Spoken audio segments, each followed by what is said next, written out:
So John Mueller from Google recently sat down with one of the documentation team members, LIzzy.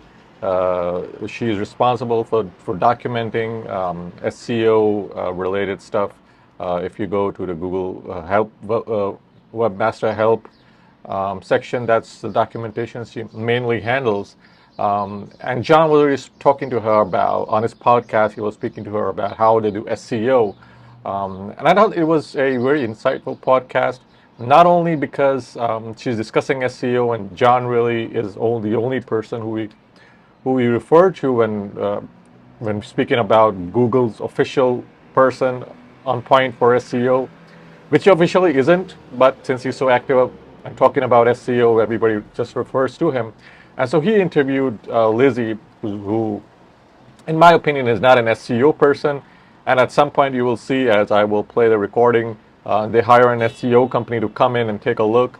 There are two things that are worth looking into, and I'll give you my reaction on every segment that I play. These are the most, I would say, the most interesting parts of the interview.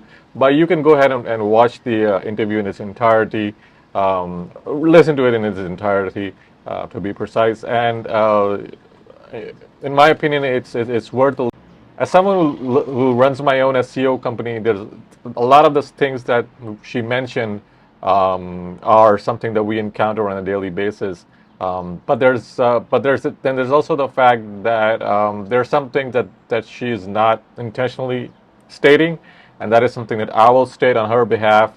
And my assumption is why she is not stating that. And so it's very important to listen to the audio that I play, and then my reaction, and then look at this and try to understand this objectively, and not necessarily look at this from the lens that this is coming from a Google exec, because as you'll see, even the Google execs are a little clueless about how to do good SEO, and then at some point they bring in an SEO company. So guys, if you like the video, like and subscribe. So without further ado, let's jump right into the recordings. Let's start with the first segment. Right? It have to is a good framing there, because I don't think we have to do SEO. Right off the bat, LIzzy says that SEO is not something that we should be doing, and I agree with her. And I agree with her for two reasons. Number first being that that page already has a great deal of authority. Actually, that website has a great deal of authority. And when your website has a great deal of authority and is associated with such high quality links going to it, you don't really need to focus as much on SEO. And so she's right. You don't really need to do much SEO for that page, because they've literally got millions of links linking back to them. And even if they would just write a documentation and just put it on there will be someone like me who talks about it on their blog or posts about it on the YouTube, and it'll just blow up. And there's several hundred blogs that talk about SEO that will publish that kind of content. And so they don't really need to do SEO. At least the off-page SEO is taken care of by so many other people and their own authority. It's the on-page SEO that might matter, in my opinion, but it's not a big deal because it's Google. But I like the fact that she's taken, she has put in the effort to learn about SEO, and as we'll see, they do implement some SEO tactics, something that a lot of newbies can learn from, in my opinion. But it's interesting because from a tech writing perspective, like the main goal is to be documenting what we're talking about. And it's not necessarily that we need to optimize for search engines. And that's probably not the main thing. I think here Google is being a little coy, because I think John is being a little coy and shows LIzzy by saying this, because they don't really necessarily need a button, as I mentioned earlier. They don't need to have a button that they would press that they will rank number one, because they're already have such a high authority. And who built the whole authority algorithm? It was Google itself. Google is the search engine that built the authority algorithm. It is them that edits the the authority algorithm. They update the authority algorithm, and so all the authority signals, Google already knows that, and Google is doing that based on all things considered. I wish that we could just push a button and be like number one, but no, it's not true. There is no spot reserved for us. And there's definitely work that we have to do. I think they're just being coy or disingenuous by saying this, because they don't really need to be uh, yeah, they don't really need to be that. They don't really need to have a button to press because it's already being pressed for them, and it's an. Josh Cohen, the technical writer on the Search Console team, he has a document about how often you should be checking Search Console depending on your usage patterns. And he does say that you don't need to be doing it every day. Okay. So I honestly don't know anyone who would log into Search Console every day, and I think that does not make sense because Google Search Console does not update every day. In some cases, it takes weeks to update. And so there are other tools that I check on a daily basis. My rank tracker is one of them. And so, the Search Console is really pointless. You're not going to be checking every day. Josh Cohen is right, and I think LIzzy is right here. If you're checking your console every day, you're just wasting your time. And we got a huge spike of traffic coming to that page for some reason. And the search query was Google SEO, or no, Google search test. Now, ranking for weird terms. This happens all the time, and many of my clients, even today, they're ranking for terms that we never targeted, and many of those terms are unrelated. And this happens a lot. And this is just Google's. This is a bug with Google. LIzzy has not said this openly, and John has just gone over it. Has not really emphasized this, but this is Google's AI search algorithm. It's trying to make sense of the data on a new page, and what it does is it comes up with these assumptions which are wrong and incorrect. In most cases, it is right, but in I would say 10 to 15% of the cases, those assumptions are wrong, and that would often mean that your page is then flooded by people who are using a term that is not necessarily the right term for your search for your page to show up, and you will see a spike in traffic.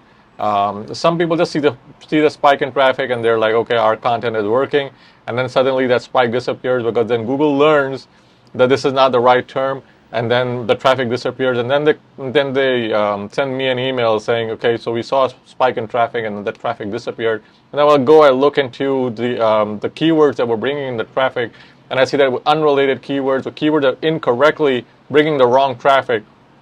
And Google tests this, and Google sees that if people coming to your page just bounce off right away, and a lot of the traffic is just bouncing off. It knows that this is the wrong type of traffic, and this is the wrong people that are being targeted, and it will quickly switch the search term, and so that you see that spike, and then there's a downward trend. And so this is a case study mainly for people who see that spike. If you see a spike, see what kind of keywords are bringing in that traffic, and then if that spike disappears, know that this is because Google has learned that people are bouncing off your page, and this is not the right term to target. This happens a lot, and I think I think this is a good point to bring up.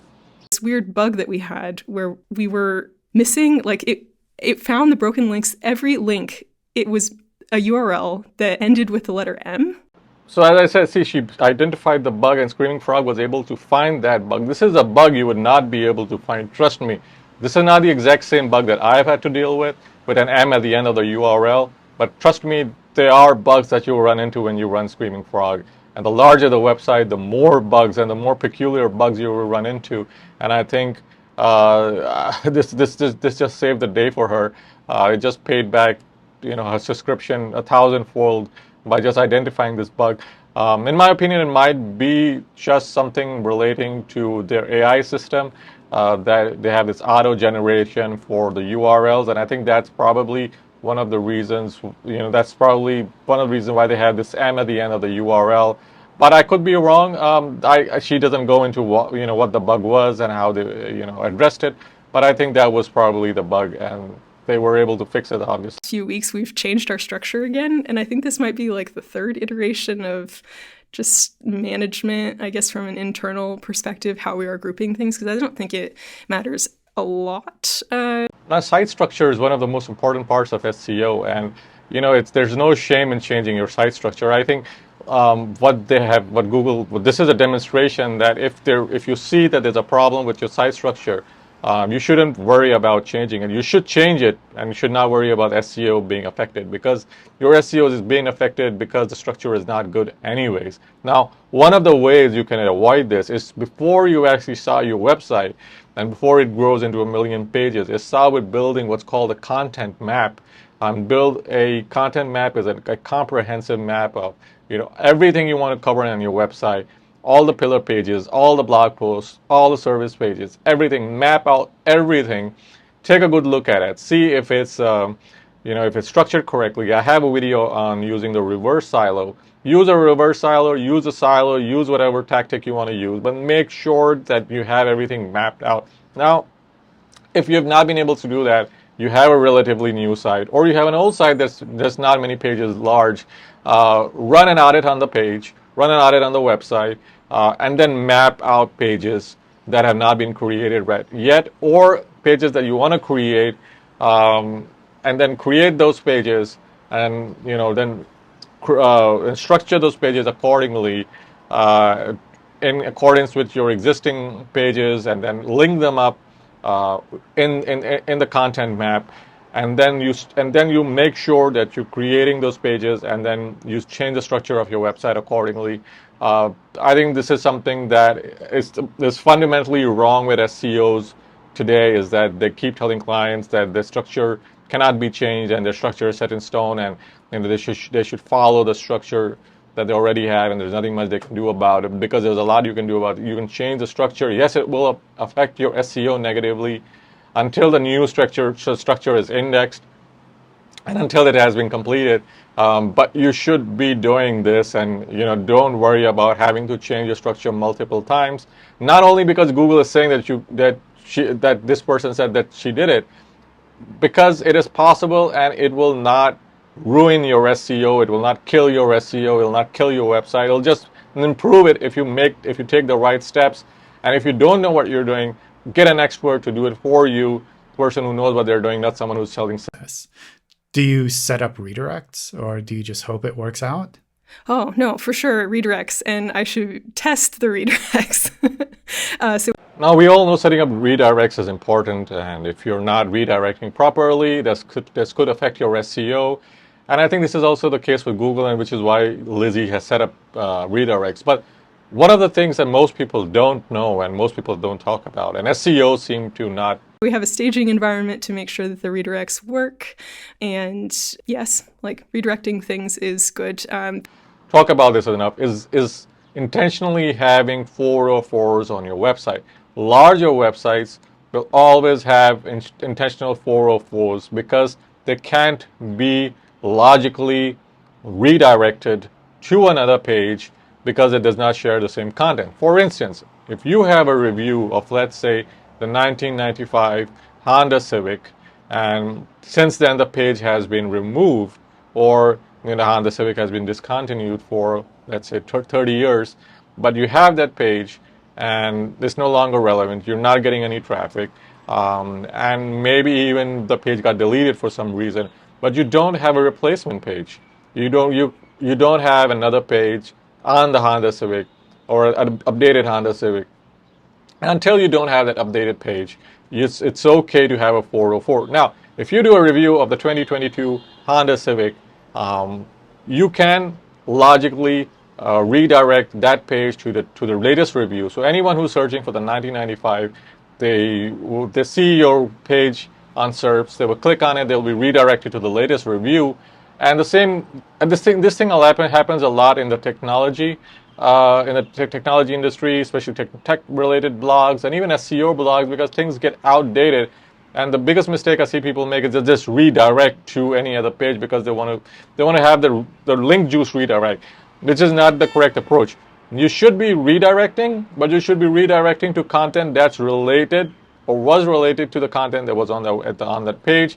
Don't just redirect because you want to redirect link juice or want to offer people a good experience that land on your website. What you can do is you can change the way the redirect website page looks. So instead of it just showing a 404 page, you show it as a list of links to possibly other related pages or pages that may interest the person landing on that page. So for instance, in the instance of this Honda Civic example, you could maybe have a list of headings and a list of URLs to, let's say, the 1996 Honda Civic, the 1997 Honda Civic, the 1998 Honda Civic. So maybe the person who's landing on the page would be interested in reviews for these websites or these vehicles, and they'll go ahead and click on, and they will have a good experience because they landed on your website, and then from your website they landed on a page that they are more interested in, and they learn that the civic has been discontinued, but there are other civics that they can buy, and there are other civics that are available. And I think this is a great way to do it. And just leaving the 404 page the way it is, if it gives people a bad experience, and it does, just change the way it looks. Is very easy to do if you're using WordPress and even other CMS systems. There are various videos on how to do it online, but make sure that the page offers a good experience. If it offers a good experience, you're not going to be tagged by Google negatively. I know that from like our domain level, from like developers.google.com, they have a robots.txt file, and I think that they've roboted like the login page and things like that. Robots.txt is very important, and its importance, in my opinion, has greatly increased over the past few years, even after significant Google algorithm updates and core updates, especially core updates, by the way. And that's because Google is now, the first thing Google sees, at least in my experience, at least looking at server logs, is the first thing Google will crawl when they crawl a new website is the robots.txt file, and then it's the XML file. So both these things need to be in order. Always make sure that your robots.txt file is readable. Parts of your website that you don't want to be crawled, make sure that they are no follow, and the parts that you want to be crawled, make sure that they are they're visible. So for sitemaps, we did do a sitemap submission when we migrated all of the blog posts.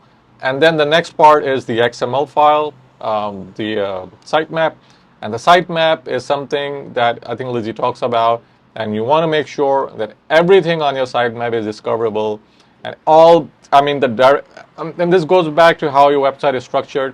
If your website is structured correctly, the XML sitemap will be generated properly. If you're auto-generating it, having too big of a sitemap, like over the 50, the limit. Personally, I'd auto-generate it, but have someone take a look at it, because there are bugs that come up with auto-generated XML sitemaps. I have run into quite a few bugs, and it's a doozy trying to fix it.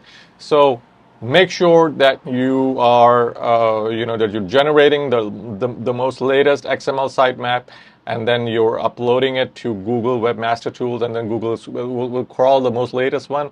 I can't emphasize this more. I think it's a very basic SEO tactic. Many people still overlook it, and I think many so-called gurus, even John has said that the XML sitemap isn't as important. But LIzzy obviously is doing it, and there are a lot of websites that are doing it. So I think this is very important. So we have an ongoing bug where we've requested that they segment out the sitemap so that we don't have that error anymore. And they replied that they didn't think it was a problem. So sitemap errors, these happen a lot. And I would say if your website is over 200 pages, you're going to see a lot of these errors. And since she works for Google, she was able to get this fixed. If you're not working for Google, getting this fixed is an absolute nightmare. It's a bug. This bug still exists. I'm dealing with this bug as we speak. And I've been trying to have, this.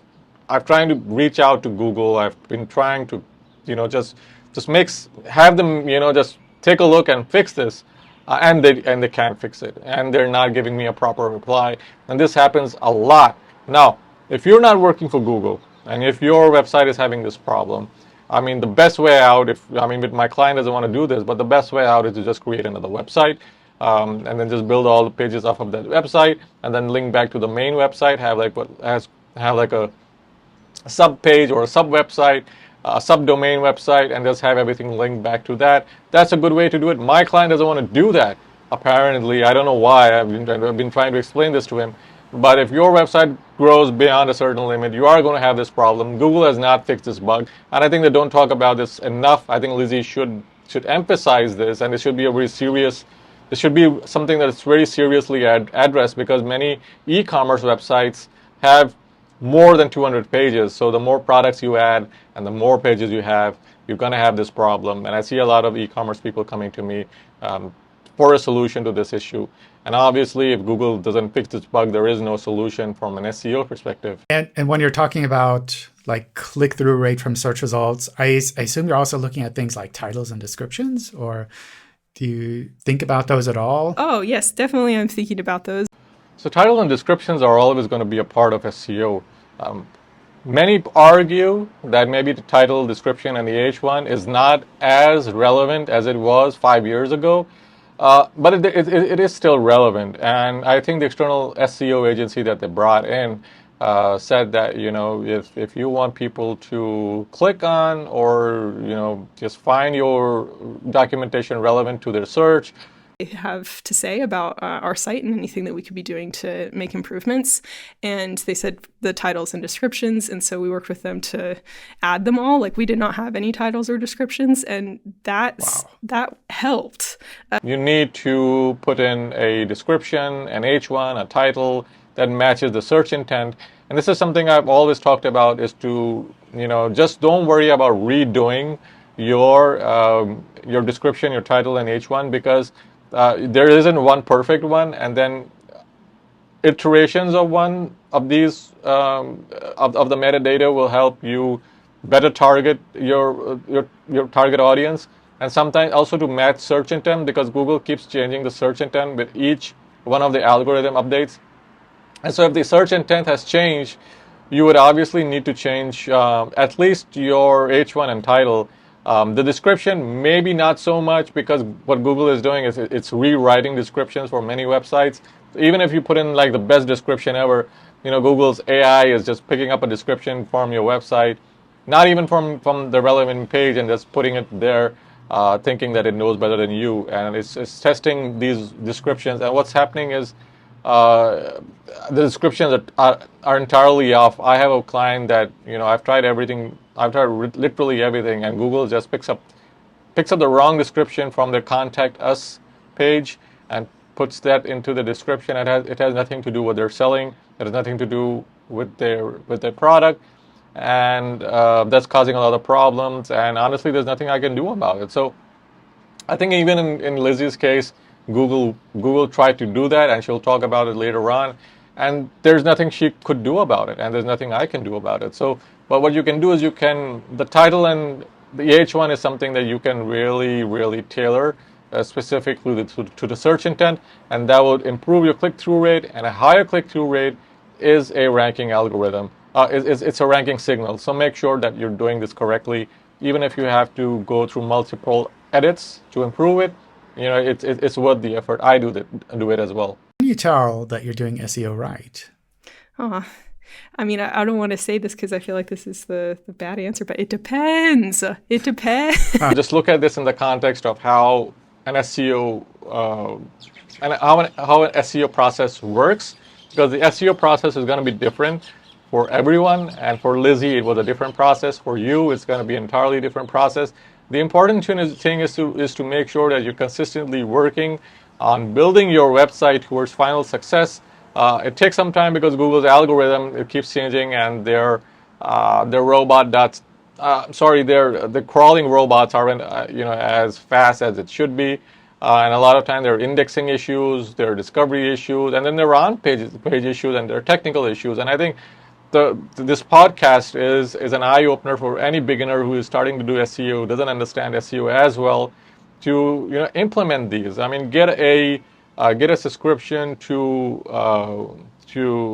Ahrefs or SEMrush, and then have a subscription for Screaming Frog for your technical SEO. These are the basics that you should start with. Yes, these are expensive. It's not cheap, but it's a worthy investment, and this is where you should start with. SEO is not cheap to begin with, so I spent upwards of $1,000 a month just on tools. So, but without my tools, I would not be able to do the SEO the way I do it. So it's important to do that. And the final word is, guys, if you like the video, like and subscribe, and I'll see you in the next video.